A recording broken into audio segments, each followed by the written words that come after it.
இந்திய பங்குச்சந்தையில் வர்த்தகம் செய்ய அனில் அம்பானிக்கு 5 ஆண்டுகள் தடை. 25 கோடி அபராதமும் விதித்து செபி அதிரடி உத்தரவு.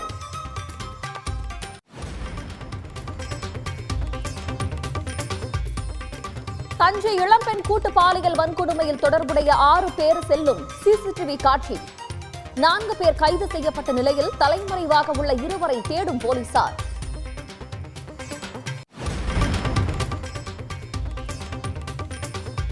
அதிமுகவை ஒன்றிணைக்கும் சசிகலாவின் சுற்றுப்பயணம் எடுபடாது என்று டிடிவி தினகரன் பரபரப்பு பேச்சு. 2026 தேர்தலுக்கு பிறகு சசிகலா தலைமையிலான கட்சி காணாமல் போகும் என்றும் கருத்து.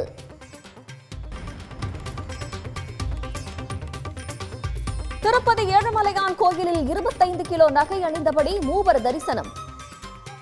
புனே குடும்பத்தைச் சேர்ந்த மூவரையும் வியப்புடன் பார்த்து சென்ற பக்தர்கள்.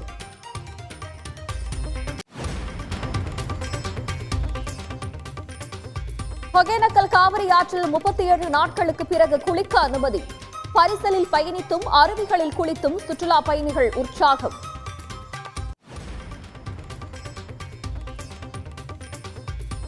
சென்னை பள்ளிகளில் சிசிடிவி பொருத்த 6 கோடியே 50 லட்சம் ரூபாய் நிதி ஒதுக்கீடு. வரும் 29ஆம் தேதிக்குள் டெண்டர் எடுக்க விண்ணப்பிக்கலாம் என அறிவிப்பு.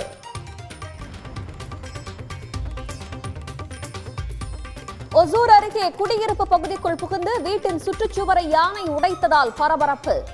கோவை தடாகத்திலும் விளைநிலங்களில் புகுந்து காட்டு யானைகள் அட்டகாசம். உலகின் 2வது பெரிய வைரம் ஆப்பிரிக்க நாடான போட்ஸ்வானாவில் கண்டெடுப்பு. சுமார் 2500 கேரட் எடை கொண்டது என தகவல். உடனுக்குடன் செய்திகளை தெரிந்து கொள்ள சன் நியூஸ் பெல் ஐகானை கிளிக் பண்ணுங்க.